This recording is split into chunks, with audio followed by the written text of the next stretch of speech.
1972년 10월 17일 갑자기 계엄령이 선포된다. 탱크와 장갑차로 중무장한 군인들이 서울 태평로 중앙청 일대를 포진한다. 그날 저녁 7시 박정희 대통령이 특별 선언을 발표한다. 비상조치를 국민 앞에 선포하는 바입니다. 국회를 해산하고 정당 및 정치활동의 중지 등 현행 헌법의 일부 조항 효력을 정지시킨다. 유신 체제가 시작된 것이다. 네, 역사저널 그날 285번째 시간입니다. 자, 오늘은 박정희 대통령의 10월 유신에 관한 이야기입니다. 사실 뭐 군대까지 동원해서 국회를 장악했다는 것은 거의 쿠데타라고도 볼 수 있잖아요. 근데 지금 쿠데타라고 방금 말씀하셨는데 그러면은 누가 쿠데타를 통해서 박 대통령을 끌어내린 건가?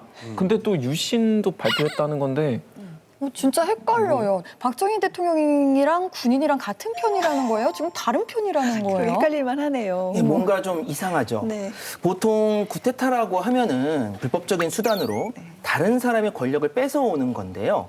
10월 유신은 분명 군인들이 동원되고 그리고 그들이 헌정을 파괴하고 또 국회를 뭐 해산시킨다든 등 이런 식의 이제 사회를 장악하는 행동을 했기 때문에 쿠데타 같아 보이기는 하는데 문제는 박정희 대통령이 이것으로 물러나거나 그 권력을 뺏긴 것이 아니라 오히려 자신의 권력을 더 강화시키는 계기로 삼게 되는 겁니다. 이런 식으로 본인의 권력을 강화하기 위해서 불법적인 수단들을 동원하는 쿠데타를 친위 쿠데타라고 부르죠. 한마디로 쇼네요. 쇼 중의 쇼, 쿠데타 쇼. 근데 아니 이해가 안 가는 게 한 번도 두 번도 아니고 세 번이나 대통령을 했는데 왜 친이 쿠데타를 그렇게 일으키게 됐는지. 그 유신 발표 열흘 후인 10월 27일에 박정희 대통령이 새 헌법 개정안을 내놓습니다. 유신 헌법안이죠. 그래서 이 유신 헌법을 보면 박정희 대통령이 왜 친위 쿠데타를 일으켰는지 그 속내를 좀 알 수 있습니다. 네. 근데 이제 유신이라는 단어를 붙였는데 이게 새롭게 한다면 그 뜻이죠, 교수님? 유신이라는 말은 낡은 제도를 고쳐서 새롭게 한다라는 뜻입니다. 이 말은 중국 고전 시경과 서경에 언급되는 말인데요. 그럼에도 불구하고 우리 역사에서는 그렇게 흔하게 쓰이는 용어는 아닙니다.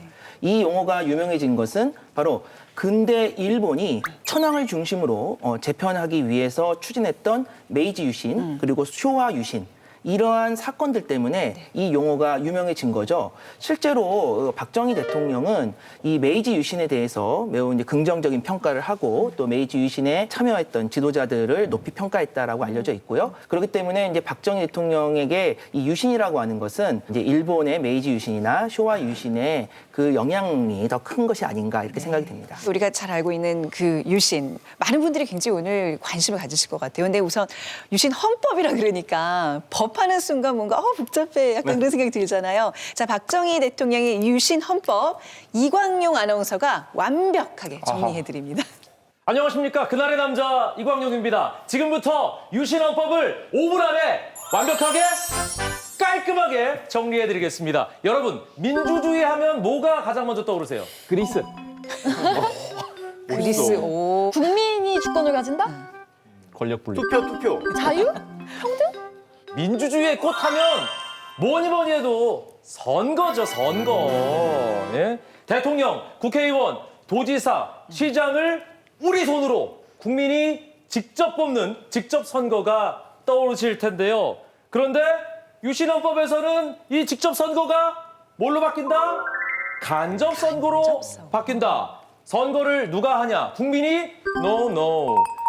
통일 주체 국민회의라는 기구의 대의원, 즉 이른바 통대가 대통령을 선출하게 됩니다. 국민주권? 아니죠. 통대주권? 맞습니다. 두 번째 키워드, 대통령 임기입니다. 유신헌법에서는 대통령 임기가 4년에서 6년으로 2년 늘었습니다. 그런데 결정적인 거, 중임 제한을 없앴어요. 2번이고, 3번이고, 4번이고 하고 싶으면 그냥 연이어서 쭉 하는 거야. 임기 그따게 뭐야? 주구장창 하겠다는 거네요. 6년이라는 걸 왜 적어놨어요? 그냥 종신이라고 적어놓지? 세 번째, 삼권 분립입니다. 민주주의는 입법부, 행정부, 사법부 이 세 기구가 서로 견제하면서 균형을 맞추는 게 핵심이죠. 그런데 유신헌법에서는 대통령이 그냥 국회를 해산할 수 있어요. 그리고 국회의원의 3분의 1을 대통령이 추천하면 통대에서 뽑습니다. 사실상 국회의원의 3분의 1을 그냥 대통령이 임명하는 거나 다름없죠. 또 모든 법관을 임명하고 파면하는 권한도 대통령이 갖습니다. 행정, 입법, 사법 이 3권을 대통령이 싹 틀어쥐고 쥐락펴락하는 거죠. 상권 분립이 이렇게 없어지네요. 마지막으로 자유. 이 자유가 대통령에게 무한하게 주어집니다. 대통령이 긴급 조치권을 발동하면 언제든 헌법의 효력을 바로 정지시킬 수가 있습니다. 헌법조차도? 헌법에 보장된 국민의 자유와 권리, 대통령이 마음에 안 들면 그냥 바로 정지, 말이 돼? 뺏을 수 있게 된 거죠. 너무 예. 심하다. 심지어는 대통령의 권한으로 사형까지 사형까지? 시킬 수 있게 됐습니다. 아니, 묻지도 이거는- 따지지도 않고요. 아니 이거는 대통령이 아니라 거의 왕, 아니 거의 신 수준인데요. 진짜요. 그러니까. 뭐 입도 법이- 뻥끗하면 안 되겠어요. 진짜 법이 존재하지 않은 상황이라고 얘기해도 과언이 아니에요. 짐이 곧 국가다 뭐 이 정도 수준인데요. 여러분, 이 4개 키워드가 무엇을 가리킬까요? 감이 오십니까? 거의 뭐 독재. 독재죠. 예, 뭐 독재. 장기 독재라고 할수 있을 집권. 것 같아요. 거의 왕정 아닌가요, 왕정? 맞습니다.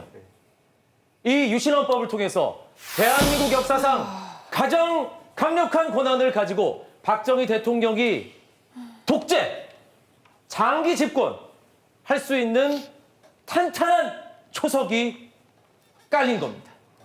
유신헌법 뭔지 확실하게 깔끔하게 아시겠죠? 깔끔하게는 알았는데 너무 슬프네요. 이제는 좀 확실히 알겠네요. 이게 국민들 위한 헌법이 아니라 박정희 대통령 한 사람을 위한 헌법이라고 얘기해도 과언이 아닌 것 같아요. 왜 국민에 위한 국민을 위한이란 말이 있잖아요. 그게 아니라 짐에 의한 짐을 위한 그쵸. 그런 헌법이었네요. 저는 사실 독일 생각 좀 많이 났어요. 저희가 히틀러가 이제 1933년 나치 정권을 잡았잖아요. 근데 히틀러가 그때 발표했던 법이 뭐냐면 Ermächtigungsgesetz라는 법을 만든 거예요. 그러니까 수권법이라고 한국에서 아마 번역돼 있을 건데 네네. 이거 독일말로 하자면 Gesetz zur Behebung der Not von Volk und Reich이라는 말이에요. 그러니까 뭐냐면은 네네. 그러니까 민족의 어떤 아픔이나 그리고 제국의 아픔을 없애는 법이라고 이렇게 보장했더라고요. 근데 이거도 거의 똑같다고 보시면 돼요. 1971년에 삼선 개헌을 통해서 심지어 3번째 대통령을 하게 된 거잖아요. 그러니까 도대체 얼마나 더 오랫동안 이 대통령직을 하시려고 이런 일까지 벌이게 됐는지, 심지어는 이제 헌법까지 뜯어고치는 그런 만행까지도 일어나게 된 건데요. 네, 국가와 조국을 위한 거라고 얘기했겠죠. 그 유신헌법 제정의 표면적인 이유는 그 남북 대화를 뒷받침하고 급변하는 주변 정세에 능동적으로 대처하기 위해서는 체제의 개편이 필요하다. 이런 것이 이제 표면적인 이유가 됩니다. 유신 선포 3개월 전에 7.4 남북 공동성명이 발표되거든요.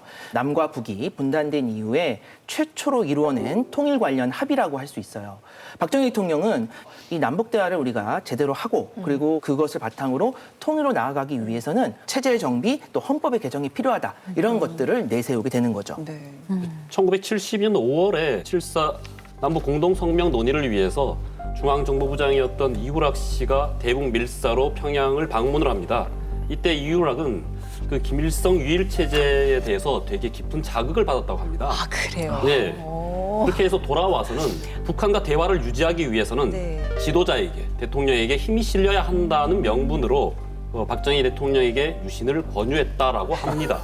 참 이상한 논리다. 근데 이것이 그 유신 옹호론자들의 논리로 가끔 쓰이기도 합니다. 북한과 평화 통일을 위해서는 네. 장기 집권이 불가피하다라는 건데 설득력이 매우 떨어지네요. 없죠. 말도 아, 심지어 안 되는 약간 논리. 너무 재밌는 게 그 어떤 대통령보다도 강하게 반공을 부르짖던 대통령인데 그 정권 하에서 네네. 그 북의 체제를 모방하는 그런 제도를 들여왔다는 게 너무나도 아이러니하게 느껴지네요. 그러니까 뭐 이런저런 이유를 다 달아도 결국은 목적이 장기 집권이었다는 거잖아요. 그런데 왜 갑자기 이 시점에 시점에 무리해서 군대까지 동원하면서 이런 유신 헌법을 개정을 했을까요? 그렇죠. 그 삼성 개헌 때만 해도 뭐 그때도 뭐 위법과 불법이 자행되긴 했지만 그래도 이제 헌법 하에서 이루어졌다고 이제 포장을 그렇게 뭐 했었잖아요. 근데 왜 진짜 이 시점에서 강압적으로 진행해야 됐을까요? 1971년 제7대 대통령 선거가 치러진다. 헌법까지 고쳐가며 3선에 도전한 박정희 후보의 낙승이 예상됐다. 하지만 선거 과정에서 야당의 젊은 후보 김대중이 예상치 못한 돌풍을 일으킨다. 김대중 후보의 등장으로 1971년 대선은 뜨겁게 달아오른다. 내가 이 자리에 나와서 여러분들에게 나를 대통령으로 한 번 더 뽑아주십시오 하는 이런 정치 연설은 오늘 이 기회가 마지막 연설이 될 것이라는 것을 확실히 말씀드립니다. 이번에 박정희 씨가 승리하면 앞으로는 선거도 없는 영구집권의 총통시대가 온다는 데 대한 확고한 증거를 나는 가지고 있습니다. 이 말이 핵심이네요. 나를 대통령으로 뽑아주십시오라는 말은 마지막입니다. 뭐 이 말을 지키긴 했어요. 약속을 지켰어요. 네, 장기 집권을 해서 더 이상 선거 유세를 하지 않겠다. 김대중 후보의 말도 이루어졌죠. 네, 총통제가 될 것이다. 근데 그 칭호가 총통이라는 말이 약간 저격한 느낌이 들거든요. 대통령보다 더 높은 것이 사실은 총통령 이런 식으로 번역을 할 수 있는 거죠. 대통령보다 더 많은 권한이 집중되었다라는 의미로 해석이 되죠. 아니 근데 웃긴 게 선거 유세장에서 했던 말들 지켜지지 않는 경우가 많은데 전날 했던 말들은 거의 100% 다 지켜졌어요. 그래서 몇 안 되는 그런 현장으로 기록될 것 같네요. 예언이 적중한 거. 그렇죠. 예언이라고나 할까. 약간 소름?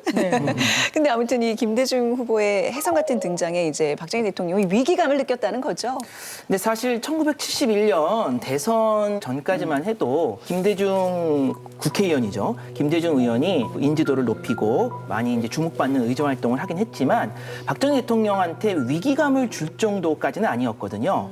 그러다가 이 1971년 대선을 앞두고 야당인 신민당에서 이제 대통령 후보를 뽑아야 되는데 이제는 젊고 패기 있는 활력 있는 40대 후보가 나서야 된다라고 하는 소위 40대 기수론이 나오면서 아주 신선한 충격을 주는 거죠. 그리고 이 40대 기수론에 바로 이제 선봉에 쓴 것이 김영삼과 김대중이 되는 겁니다.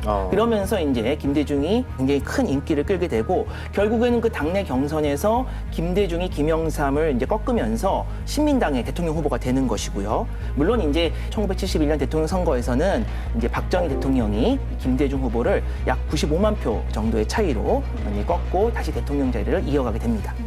아니 근데 어찌됐건 이기기는 이긴 거잖아요. 근데 왜 그렇게까지 대단한 위기감을 느끼게 된 걸까요? 그러니까 1971년 대선에서 박정희 대통령이 승리할 수 있었던 요인은 일단은 영남에서의 몰표 그리고 이제 농촌에서의 지지에 기반하고 있는 거고요. 하지만 호남에서는 물론이고 서울 같은 대도시에서도 김대중 후보가 50% 이상의 승리를 거둡니다. 그러니까 이제 이런 상태에서 박정희 대통령 입장에서는 좀 초조해질 수밖에 없는 것이고 특히 1971년 4월 18일 날 한참 이제 선거 기간인데 서울의 장춘단 공원에서 김대중 후보의 유세가 있었어요. 근데 이 유세에 엄청난 인파가 몰려듭니다. 뭐 기록에 따라서 좀 편차는 있지만 아무리 작게 잡아도 30만 명 이상이고 많은 기록들이 50만 명 이상 사실 100만 명에 가까운 사람들이 모였다고 기록을 하고 있습니다. 그러니까 이러한 이 압도적인 열기가 이제 뭐하고 비교되냐면은 또 같은 곳에서 일주일에 열리는 박정희 대통령의 유세하고 비교가 되는 거예요. 박정희 대통령 유세에도 많이 몰리긴 하는데 김대중 그 후보의 유세만큼은 아니었고 또 사실은 동원된 사람들이 많았다는 거죠. 그 인파수가 이제 약간 사전 여론조사 역할 같은 걸 한 거잖아요. 아니, 그래서 그 당시에 김대중 후보가 이런 얘기를 했다고 합니다. 야당 청중은 걸어서 가고 여당 청중은 차를 타고 간다라는 말이 있었는데 그러니까 동원했다는 이야기죠. 어떻게 보면. 그래서 박정희 대통령 입장에서는 당연히 어떤 위기감을 느낄 수밖에 없었던 것 같아요. 맞아요. 박정희 대통령 같은 경우는 어떻게 보면 신출내기 같았던 김대중 대통령을 아슬아슬하게 이긴 느낌? 그리고 자존심의 스크래치가 팍 갔을 것 같아요. 김종필 증언록에 따르면 선거 다음 날 박정희 대통령의 심기를 알 수 있는 대목이 있습니다. 김대중 씨가 뭘 했다고 95만 표 차이밖에 안 나. 내가 이름이 나도 김대중보다 더 낫고 선거 비용을 써도 김대중보다 훨씬 더 많이 썼는데 말이야. 행정력은 또 얼마나 사용했나? 대통령이 되려고 얼마나 많은 돈을 썼고 행정력까지 동원했는데 아니 김대중이 뭘 했다고? 김대중이 뭔데? 이거밖에 차이가 안 나느냐 하는 겁니다. 그리고 여기다 좀 더 말을 덧붙입니다. 뭐라는 게 민주주의를 위해 불가피한 것이긴 하지만 이게 큰일 날 수도 있어. 뭐죠? 민주주의에 의해서 불가피한 것이다. 굉장히 민주주의에서 중요한 거잖아요. 민주주의의 꽃 그거 아니에요? 선거. 선거. 그렇죠. 바로 선거입니다. 예, 박정희 대통령은 여기서 선거 자체에 대해서 못마땅하게 생각했을 수도 있다라고 유추되는 부분이죠. 아니 근데 그거는 사실 자기 국민을 무시하는 발언이잖아요. 어떻게 보면은. 그렇죠. 하긴 또 생각을 해보면은 한 번도 아니고 두 번도 아니고 세 번이나 네. 대선을 치렀고 또 마지막 대선에선 김대중 후보에게 예상치 않게 뜨거운 맛을 봤잖아요. 선거 자체에 좀 질려버리고 이거 자체를 좀 이제 그만하고 싶다는 마음이 들 수도 있었을 것 같아요. 내가 이 나라를 위해서 얼마나 했는데요? 비위가 들리는데 갑자기? 아이 정의 같은 느낌으로. 네. 나라를 위해서 얼마나 했는데 지금 선거라는 거 또 치러야 되나? 그건 말이 안 되잖아요. 그냥 네. 선거하지 말자. 그죠. 네. 아, 근데 선거는 싫은데 대통령은 하고 싶어. 그쵸, 그만. 이거 마치 수험생이 수능은 보기 싫은데 대학 입시는 하고 싶어. 이런 말이잖아요. 네, 그래서 그 다음에 이 말을 합니다. 그 다음엔 김대중이 될지도 몰라. 네. 그러니 내가 좀 특수한 것을 생각하지 않을 수 없어라는 말을 합니다. 유신이네요. 그렇죠.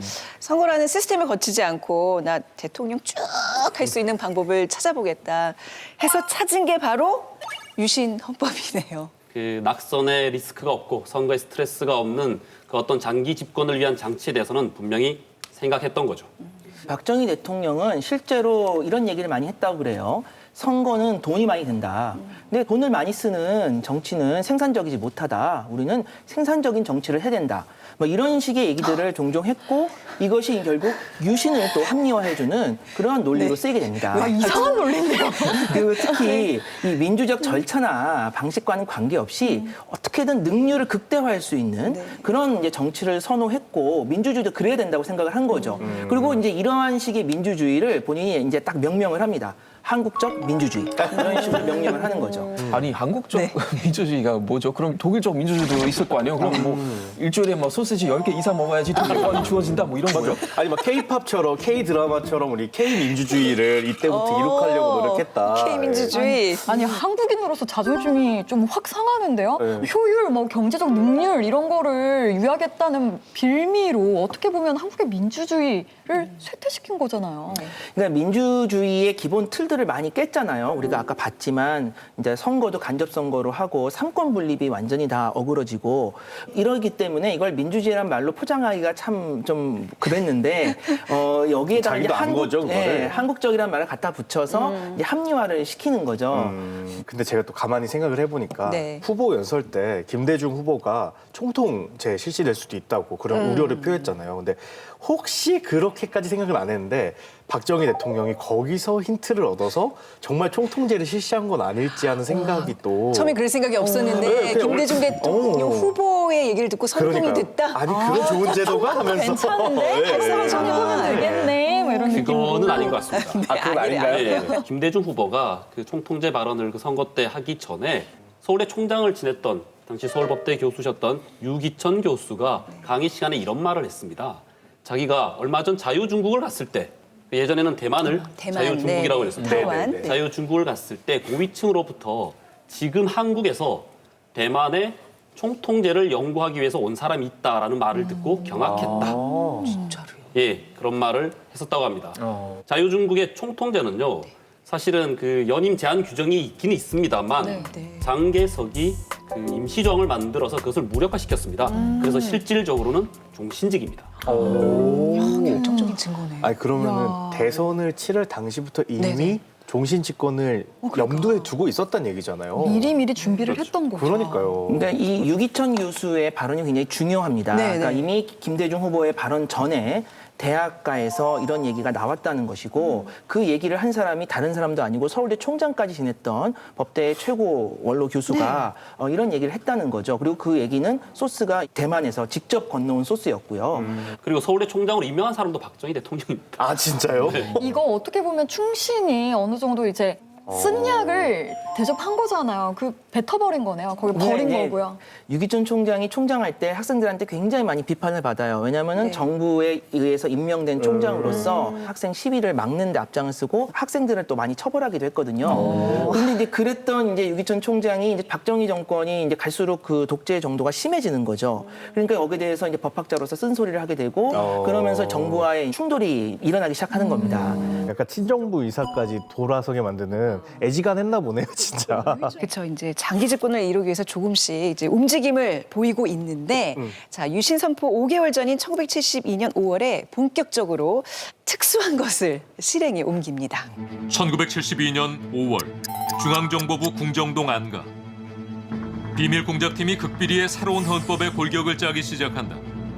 공작명 풍년사업. 총지휘자는 박정희 대통령이었다. 자, 그 특수한 것은 바로 이름하여 풍년 사업입니다. 풍년? 예, 아주 소수 정예들만 모여서 비밀리에 진행이 됐다고 하는데 좀 생소해요. 뭐예요, 교수님 이게? 그 유신헌법 작성은요, 1972년 5월부터 본격적으로 추진됐다고 알려져 있습니다. 이때 가장 주도했던 사람은 이후락 중앙정보부장이고요. 이후락 중앙정보부장이 자기 휘하에 있는 5명 정도의 실무진을 동원해서 극비리에 이 작업을 했다고 알려져 있죠. 그래서 그 장소가 청와대 부근에 이제 궁정동이라는 곳이고 거기에 이제 안가에서 이 작업을 했고요. 이 궁정동 팀이 매주 그 작업의 결과물들을 박정희 대통령, 이후락 중앙정보부장, 그다음에 김정념 대통령 비서실장 이 3인 회의에 계속 올렸다고 합니다. 그래서 여기서 이제 검토를 했다는 거죠. 그런데 이제 이 궁정동 팀이 주로 참고했던 것, 요즘 말로 하면 벤치마킹을 했던 것이 바로 대만의 총통제. 더 나아가서 당시 이제 스페인에서도요, 프랑코라고 하는 사람이 총통으로서 굉장히 오랫동안 장기 36년. 장기 집권을 하고 있었는데 프랑코 총통의 그 헌법도 같이 연구를 했다고 합니다. 장개석이 대만에서 총통으로 집권한 게 대만으로 건너간 이후만 따져도 한 28년 정도 했고요. 그 다음에 이제 이 프랑코 총통 같은 경우는 36년 정도의 장기 집권을 했습니다. 그러니까 이 기간도 길지만 더 중요한 것은 이 두 사람이 모두 종신 집권을 했다는 거죠. 즉 결국 본인들이 죽어서 이 임기가 끝나게 된 겁니다. 너무 속보이게 공부했네요. 너무 속보이게 연구. 아니, 요즘으로 치면 유신 세미나, 뭐 유신 스터디 같은 그런 느낌으로 개최한 거잖아요. 다섯 그러니까 이제 명이서. 이런 것들이 유신의 본질을 잘 보여주는 거죠. 그러니까 유신의 명목상의 이유는 이제 남북대화 또 통일을 이제 대비하면서 국민 총화를 이루기 위한 체제 정비 이런 게 이제 표면적인 이유였지만 애당초부터 이 계획은 남북대화가 이전부터 준비되고 있었고 본격적으로 참고한 것들은 주로 이러한 이제 장기 집권, 종신 집권의 사례들이었어요. 그렇기 때문에 유신의 본질은 사실은 이쪽에 있다. 그러니까 장기 집권, 종신 집권이 주된 목적인 것이고 그것과 이제 관련되어서 어떤 명분으로서 남북 대화나 뭐 이제 통일의 문제를 뭐 결부시켰다 이렇게 볼 수 있는 거죠. 그래서 10월 17일 유신 선포 이전에 이미 이렇게 틀이 다 갖춰져 있었습니다. 그리고 난 다음에 이제 법학자였던 한태연, 갈봉근 교수를 불러서 이제 구색에 맞추게 이제 모양을 맞춥니다. 이렇게 만들어진 유신 헌법을 다른 말로 헝가리 헌법이라고 합니다. 헝가리 헌법도 혹시 참고했나요? 그런 건 아니고요. 이때 이제 구색을 맞췄던 3인의 주역이 누구였냐면 한태연, 갈봉근 그리고 중앙정보부장 이후락이었습니다. 이 세 명의 성을 따서 한갈이라고.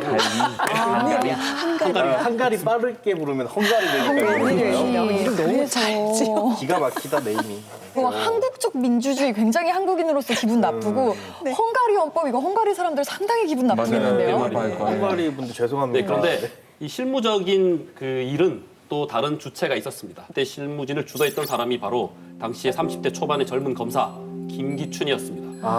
지난 정권의 비서실장했던 김기춘 그렇죠. 같은 사람이에요. 와, 5.16 이때부터 장학회, 등장- 지금 정수 장학회죠. 네네. 그 장학회 첫 번째 장학생이었다고 합니다. 아니 그래서 한태연의 증언을 보니 박정희 대통령이 이제 유신 전에 김기춘을 이제 프랑스로 보냈거든요. 그래서 그 드골 헌법 좀 연구시킨 거죠.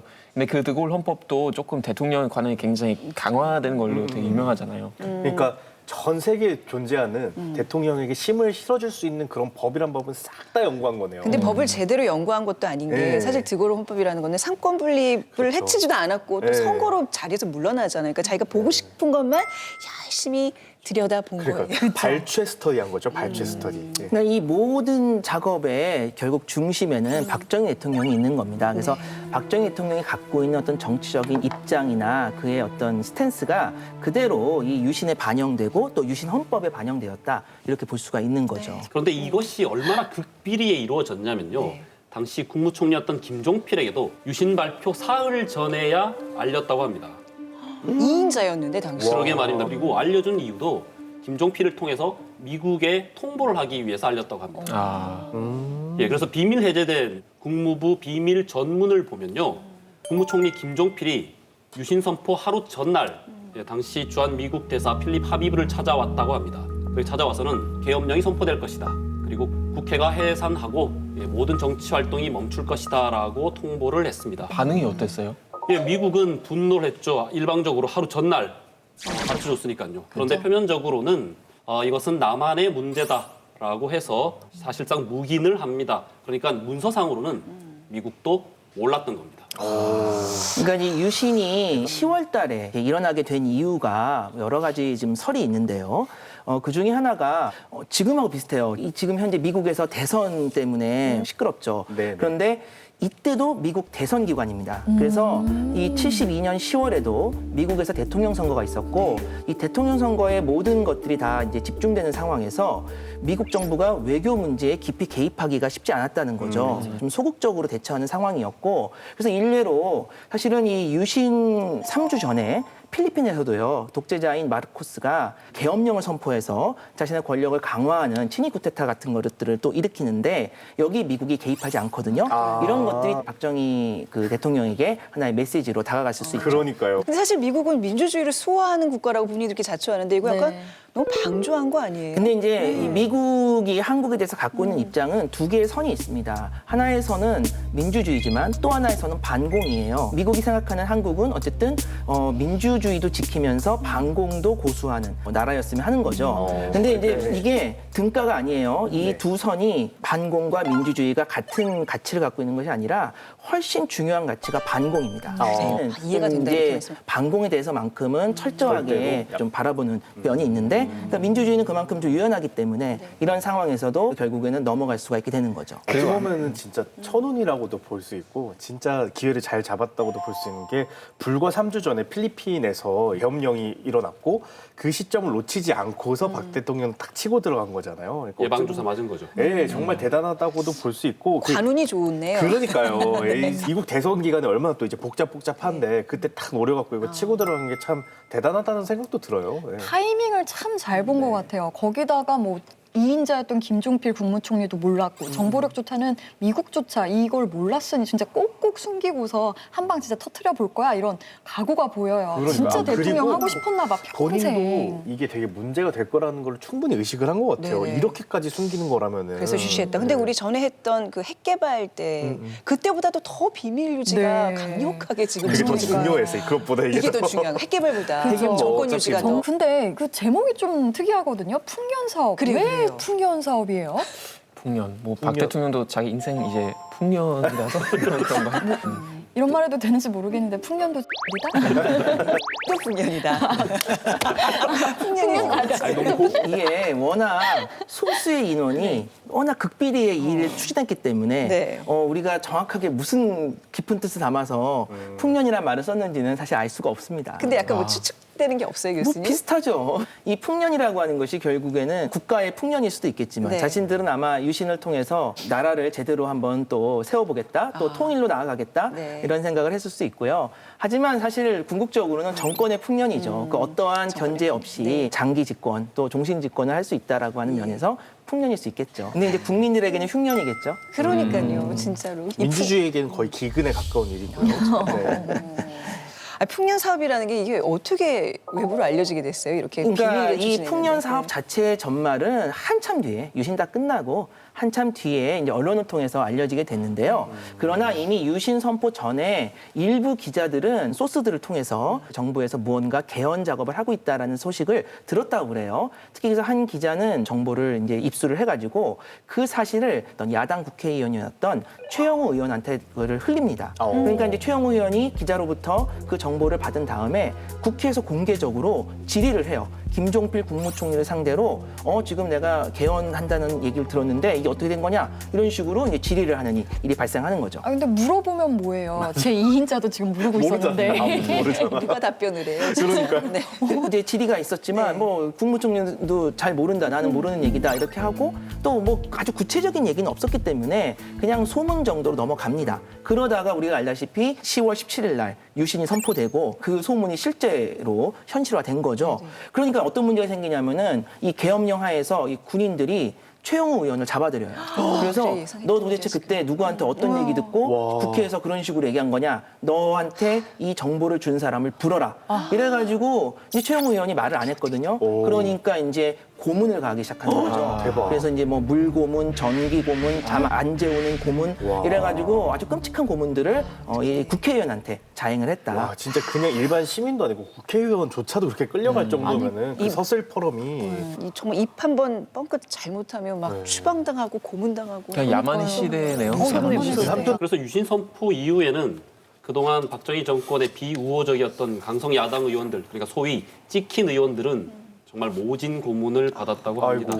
예, 유신 선포가 있기 한 달 반 전인 9월 2일에 박정희 대통령은 당시 보안사령관이었던 강창성을 불러서 블랙리스트를 주면서 유신이 이루어지고 나면 반드시 가만히 놔두어서는 안 될 질 나쁜 야당 의원들의 리스트를 줍니다. 예, 총 15명이었다고 하는데요. 강창성이 좀 줄여서 13명으로 만들었다고 합니다. 나쁜 사람 리스트. 한마디로 뭐 살생부네요. 박정희의 데스노트 같은 맞아요. 그런 느낌이네요. 결국에는 리스트에 올라간 국회의원들은 유신 선포 이후에 군인들에 의해서 끌려갑니다. 보안사령부에 끌려가기도 하고 또 다른 계엄 부대에 의해서 끌려가기도 하고요. 그리고 끌려가서 결국 그들에게 요구된 것은 유신헌법에 대해서 무조건 지지해라 이거예요. 근데 지지하지 않으면 또 고문이 자행되는 거죠. 아이고. 한국의 민주주의도 다치게 했고 사람들도 다치게 했고 아, 끔찍하네요. 고문 얘기는 그 일제강점기 이후 이제 더 이상 안 들어도 되겠지 했는데 그러니까요. 이게 지금 이게 어떻게 이런 일이 어쨌든 표면적으로는 민주주의를 표방하는 사회인데 네. 국회의원씩이나 되는 사람들 끌고 가서 이런 일들을 저지르다니 진짜 제 상식으로는 이해가 잘 안 되네요. 사람들이 엄청 겁을 많이 먹었을 것 같아요. 왕처럼 마음대로 뭔가를 할 수 있던 시절이 된 거죠. 이런 분위기 속에서 야당 의원들은 그 유신을 지지하는 문서에 도장을 찍는 것, 이것이 이제 강요된 겁니다. 뭐 이것을 뭐 거부할 수는 없었겠죠. 예, 야당 의원들은 줄줄이 도장을 찍습니다. 아니 지금 얘기 들어보니까 유신은 원래 낡은 것을 좀 새롭게 만드자는 네네. 약간 그런 개념이잖아요. 근데 반대인 것 같아요.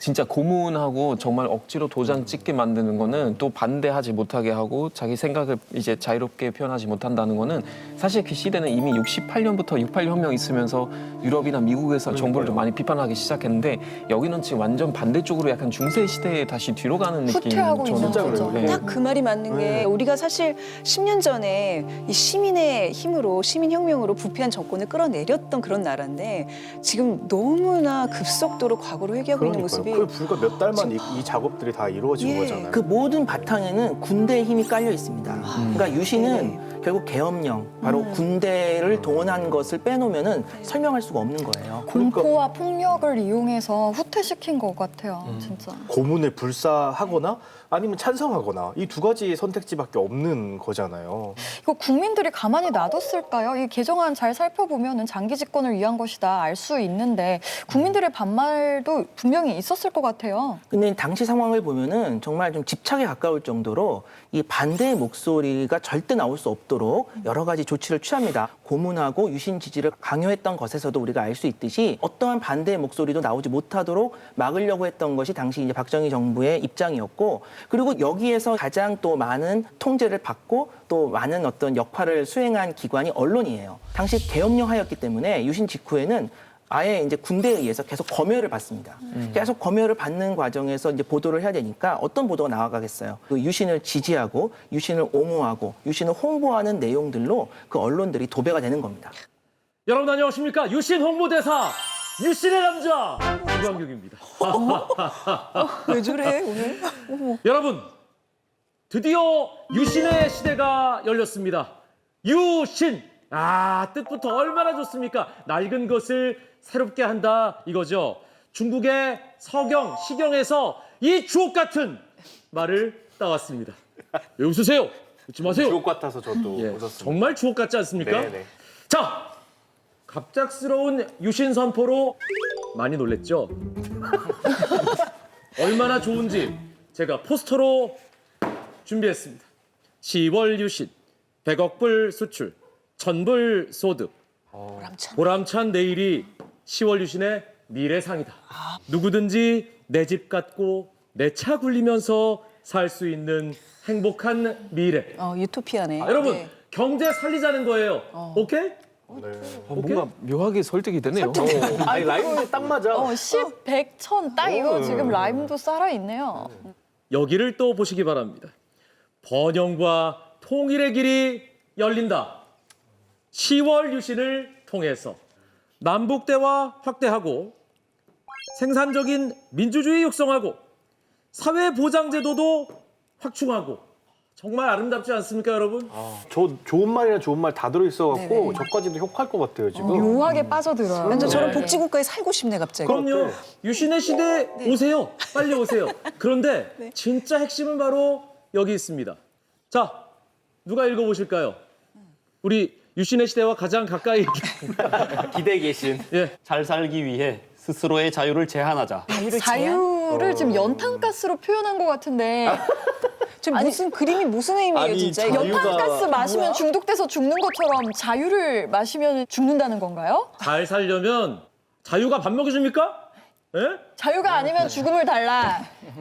진심? 네. 자유 제한 여러분 어렵지 않아요. 그렇죠? 그런 의미에서 제가 노래를 한 곡 준비했습니다. 일하시는 대통령 이 나라의 지도자 3.1 정신 받들어 사랑하는 결의 위에 5.16 이룩하니 6대주에 빛나고 70년대 번영은 팔도 강산 뻗쳤네 구국의 새 역사를 10월 유신 정신으로 1, 2, 3, 4, 5, 7, 8, 9, 유신 찬가입니다. 여러분 찬가. 많이 불러서 널리 퍼뜨려 주시고요. 유신은 뭐다? 대박이다. 지금까지 유신 홍보대사 유신의 남자 이광용이었습니다.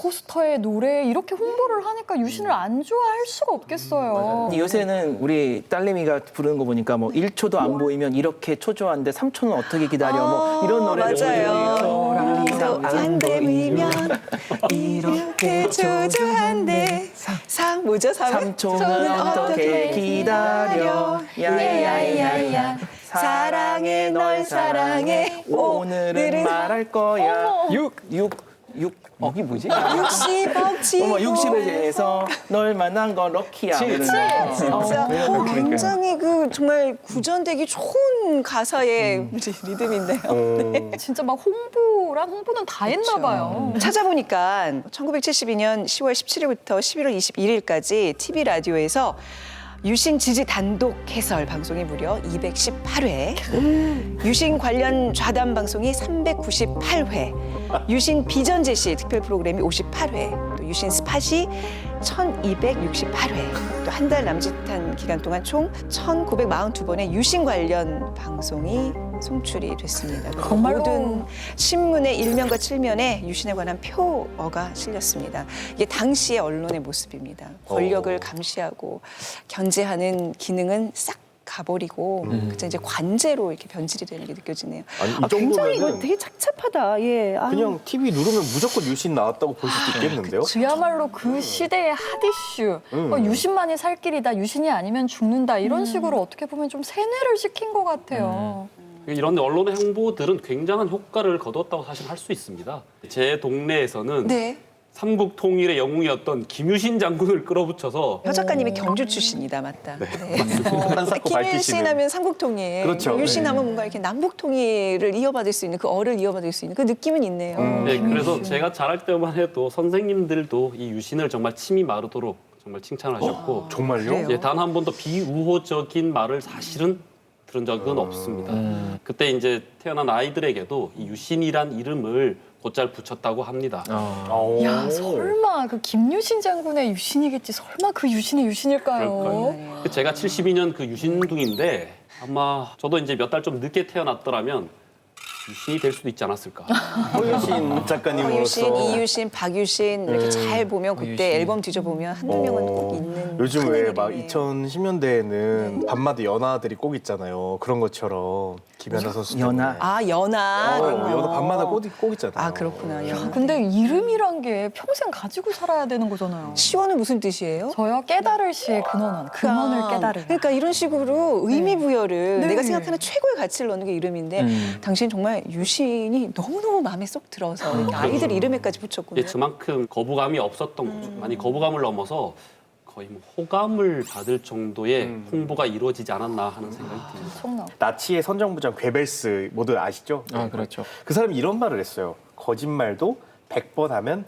진실이 된다. 그거 이게 대중들이 유명하죠. 믿게 돼 있다라고 그렇게 얘기를 했는데요. 네. 홍준파 방송에서조차 한 달에 거의 막 2,000회 가까이 그렇게 유신에 대해서 좋다고 얘기를 하니까 국민들 입장에서는 당연히 이게 너무 좋고 우리가 어떤 받아들여야 되는 가치라고 생각할 수밖에 없었을 것 같아요. 유신을 반대하면 혼란과 분열, 찬성하면 국론 통일, 막 번영 뭐 이런 이미지로 확 프레임을 만들어 가는 거예요. 그러니까 이러한 상황에서 결국 유신 선포 후 약 한 달 뒤인 11월 21일 날 이 유신 헌법에 대한 국민 투표가 이루어집니다.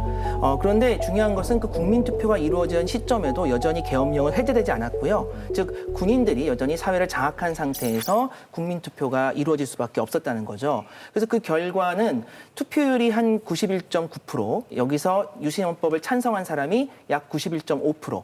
그러니까 투표율이나 지지율이 다 90% 이상 나오는 아주 압도적인 그런 숫자로 이 유신 헌법은 통과되게 됩니다. 아니 군인들이 이렇게 서슬퍼렇게 서 있는데 누가 이렇게 반대를 할 수 있었겠어요, 사실. 이 국민투표가 왜 어떻게 이렇게 이루어지지 했는데 지금 얘기해보니까 충분히 이해가 되죠. 막 언론에 재갈 물려 무슨 헌법 유린에 국회의원들 잡아가 이렇게 홍보 대대적으로 해. 자, 그래서 결국은 대통령 선거를 치르죠. 계엄령이 드디어 12월 13일 날 밤 12시에 해제가 되고요.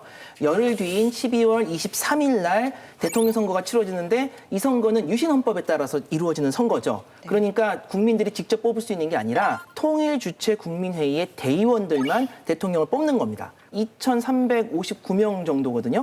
다 한 자리. 장충체육관에 모여서 이 대통령 선거를 하게 되는 거죠.